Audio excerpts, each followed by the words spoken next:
Okay, beta. The thing that we are going to discuss today is simultaneous equations. अच्छा, simultaneous equations करने लगे हम. सबसे पहले simultaneous equations का हमें पता होना चाहिए कि simultaneous equations जो है वो होती क्या है. बेटा याद रखिएगा, इनमें equations हैं simple, जिसमें दो वेरिएबल्स होंगे. ठीक है, पहली बात. दूसरी बात ये कि दो वेरिएबल्स हैं तो इक्वेशंस भी दो होनी चाहिए. और तीसरी बात जो सबसे इम्पोर्टेंट है कि जब हम इसको सॉल्व करेंगे तो it should help us to find two solutions, एक x का और एक y का, या एक a का और दूसरा b का. ठीक है. अच्छा, अब साइमल्टेनियस इक्वेशंस को सॉल्व करने के कुछ मेथड्स हैं. Methods for solving. ठीक है. पहला मेथड जो हम डिस्कस करेंगे that is substitution method.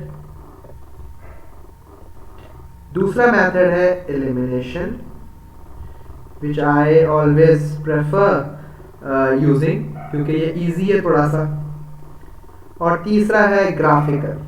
Graphical method को हम इतने डिटेल में नहीं देखेंगे क्योंकि हम इससे रिलेटेड एक पूरा चैप्टर करेंगे ग्राफिकल सॉल्यूशंस का. ठीक है. वो यही है कि when two graphs intersect at a point, उसको हम कहते हैं ग्राफिकल मेथड. ठीक है जी. सबसे पहले वाले से स्टार्ट करते हैं, सब्स्टिट्यूशन से. और I will explain it to you with the help of an example and I will write down notes as well. अच्छा, सब्स्टिट्यूशन मेथड इक्वेशन क्या है हमारे पास. क्वेश्चन जरा देखिएगा. 2x minus 5y equals -1. ये पहली इक्वेशन है जी आपके पास. और दूसरी इक्वेशन है आपके पास 5x प्लस 3y इक्वल्स 13. ये इक्वेशन नंबर 2. अब मैं यहाँ पे साइड पे छोटे छोटे नोट्स बनाता जाऊंगा. सबसे पहले आपने क्या करना है, सबसे पहला काम आपने करना है select one of the equations. अच्छा जी, जब सेलेक्ट कर लिया आपने कोई सी भी एक equation, for example I select the very first one which is 2x minus 5y equals -1. जब ये काम कर लिया आपने तो अगला काम आपने क्या करना है, make one of the variables the subject. दोनों में से एक वेरिएबल को सब्जेक्ट बनाएं. सब्जेक्ट बनाने का मतलब क्या है कि आपने उसको अलग करना है. ठीक है. I'll make this x as the subject. कैसे बनाएंगे, 2x, x वाले को इसी साइड पे रहने देते हैं. I'll take all the rest of the things to the other side. ठीक है. तो x will be equals to -1 plus 5y और 2 उधर जाकर डिवाइड हो जाएगा. अब ये हमारे पास एक इक्वेशन बन गई है which is telling us or showing us one value of y, x in terms of y. अच्छा, अब आपको मैं इसको मार्क कर लेता हूँ एज अ थर्ड इक्वेशन. और याद रखिएगा ये जो मैंने थर्ड इक्वेशन बनाई है, I have made it using the first equation. ठीक है. अब now what I am going to do is I am going to use this second equation जो कि क्या है 5x plus 3y equals to 13. और as from the word I'll substitute this value of x. ये जो ऊपर हमने x की वैल्यू फाइंड आउट की है ये इसमें सब्स्टिट्यूट कर देंगे. चलें जी, let's substitute it here. 5 bracket -1 plus 5y over 2 bracket close plus 3y equals to 13. अच्छा, अब यहाँ पर जो इम्पोर्टेंट बात है वो ये है कि ये देखें, जो लेफ्ट हैंड साइड को जरा ध्यान से देखना है आपने. ये वाली, क्या आपको इसमें फ्रैक्शनल पार्ट नजर आ रहा है जी? ये देखें जी, लेफ्ट साइड पे दो फ्रैक्शनल पार्ट्स हैं. ठीक है। अच्छा जी, क्या देखना है आपने, क्या कोई फ्रैक्शनल पार्ट है? अच्छा, अगर आपको फ्रैक्शनल पार्ट नजर आ जाए तो आपने क्या करना है, और दूसरी बात भी बल्कि आपने देखनी है, और वो दूसरी बात क्या है कि आपने देखना है कि क्या वो ऐड या सब्ट्रैक्ट तो नहीं हो रहे। अगर इन दोनों में से कोई बात हो रही है तो फिर आपने तीसरा स्टेप देखना है, और वो करना है कि आपने डिनोमिनेटर्स उनके सेम करने हैं। मेक देयर डिनोमिनेटर्स सेम, और वो कैसे करने हैं आपने, बाय एलसीएम। ठीक है जी, उनका एलसीएम निकाल के आपने उनके डिनोमिनेटर्स को सेम करना है। अच्छा, यहाँ पे तो बड़ा इजी है, आपने इधर भी 2 से मल्टीप्लाई, और याद रखिएगा जो काम आपने फ्रैक्शन में नीचे करना है वही काम आपने ऊपर करना है, तो ये ऊपर भी कर दिया। अब अगर आप गौर से देखें तो ये डिनोमिनेटर्स दोनों के एक जैसे हो गए। जब डिनोमिनेटर्स एक जैसे हो जाएंगे तो आपने क्या करना है, उनको एक दफा लिखना है, और न्यूमिनेटर्स को सिर्फ और सिर्फ आपने ऐसे कॉपी डाउन कर लेना है। 3y times 2 equals to 13। ठीक है, अब आपने एक्सपेंशन करनी है। एक्सपेंशन का मतलब क्या है, ये जो ब्रैकेट के बाहर लिखा हुआ नंबर है आपने बारी बारी दोनों से मल्टीप्लाई करवाना है। तो ये क्या बनेगा, -5 प्लस 25y प्लस 6y और नीचे 2, और ये इक्वल किसके होगा, 13 के। अब आपने इसकी सिंप्लीफिकेशन करनी है by simplifying the like terms. बेटे ये वाला और ये वाली दोनों आपस में लाइक है क्योंकि दोनों के साथ y आ रहा है। ठीक है, अच्छा अब आप क्या लिखेंगे, -5 प्लस 31y और नीचे 2 इक्वल टू 13। अच्छा, अब यहाँ पर एक इंपॉर्टेंट बात है, और वो ये है जो कि आपको मैं जनरल बातें बता रहा हूँ क्रॉस मल्टीप्लाई से रिलेटेड, कि आपने क्रॉस मल्टीप्लाई कब करना है। बेटा क्रॉस मल्टीप्लाई तब करना है जब सिंगल डिनोमिनेटर हो both sides, single denominator on both sides, पहली बात। दूसरी बात, इक्वल साइन हो इन द मिडल, मिडल में इक्वल का साइन हो और दोनों तरफ सिंगल सिंगल डिनोमिनेटर। ठीक होगी बात। अच्छा, अब आपने यहां देखिए, यहां पर भी दोनों साइड्स पे सिंगल सिंगल डिनोमिनेटर है और दरमियान में इक्वल का साइन है। क्रॉस मल्टीप्लाई करवाना है, ये वाली चीज वहां जाकर मल्टीप्लाई और ये वाली चीज यहां जाकर सबसे मल्टीप्लाई।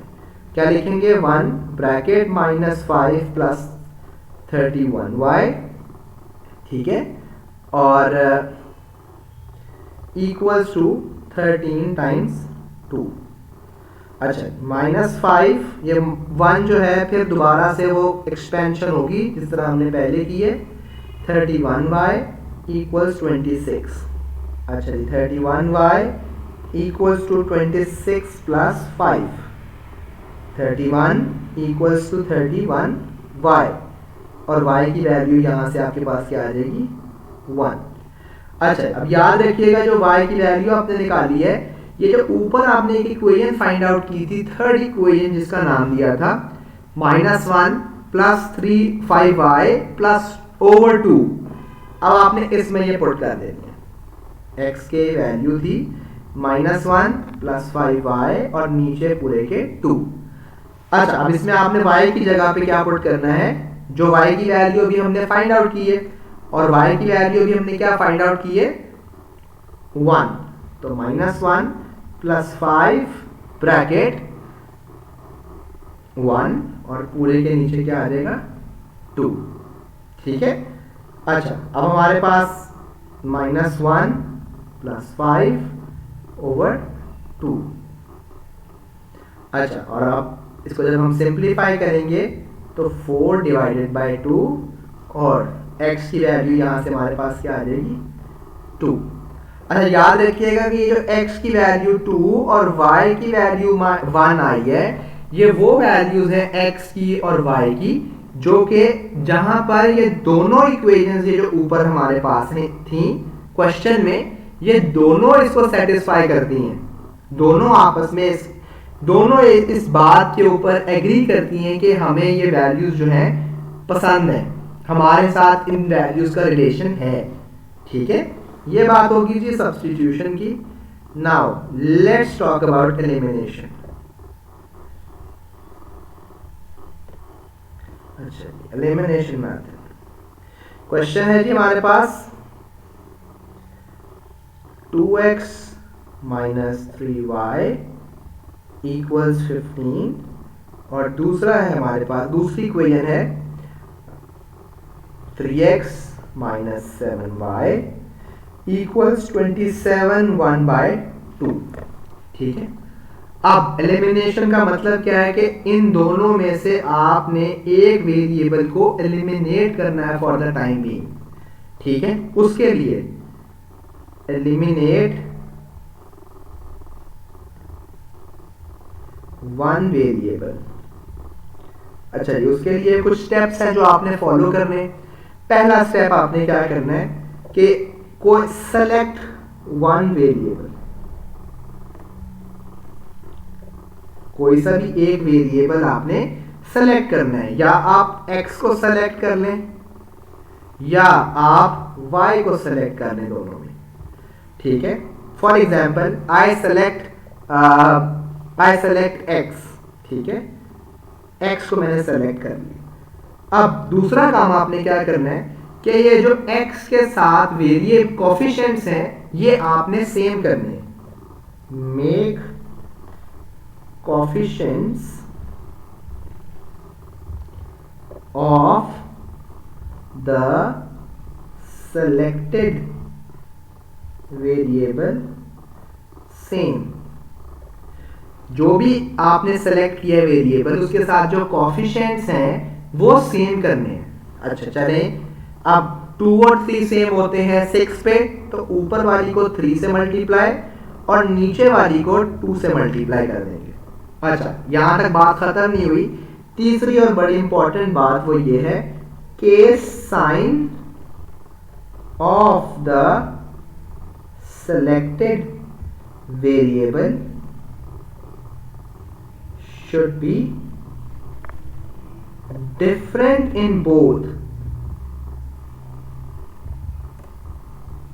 दोनों इक्वेशंस में जो सेलेक्टेड वेरिएबल है उसके साइंस फर्क होने चाहिए। अच्छा, अगर आप 3 से मल्टीप्लाई 2x को करते हैं और 2 से 3x को करते हैं तो साइंस तो सेम रहेंगे।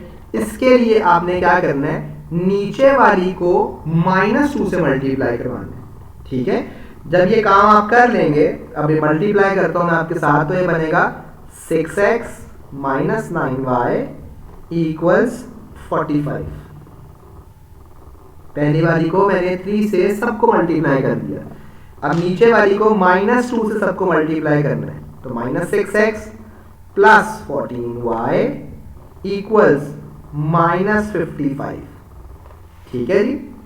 अब जब यहां तक काम आपने कर लेना है तो याद रखिएगा, अब आपने ऐड करना है, सिर्फ और सिर्फ ऐड करना है द 2 इक्वेशंस। जो 2 इक्वेशंस हैं अब आपने सिर्फ और सिर्फ उनको ऐड करना है।